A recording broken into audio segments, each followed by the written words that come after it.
Rusia kembali menyerang wilayah perbatasan Ukraina dengan puluhan rudal pada Jumat 4 November kemarin. Serangan rudal mengakibatkan perumahan hingga bangunan komersial rusak parah. Meski begitu, tidak ada laporan korban jiwa maupun luka. Wilayah yang terdampak serangan rudal yakni distrik Sumy di perbatasan Ukraina. Gubernur Sumy Dmytro Zivitsky mengatakan total ada sekitar 70 rudal yang dijatuhkan ke wilayahnya.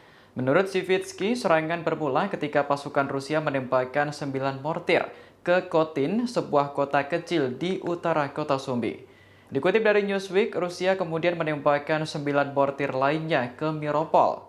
Pada sore hari, militer Rusia menembaki dua desa menggunakan artileri self-propelled yang memicu 15 ledakan.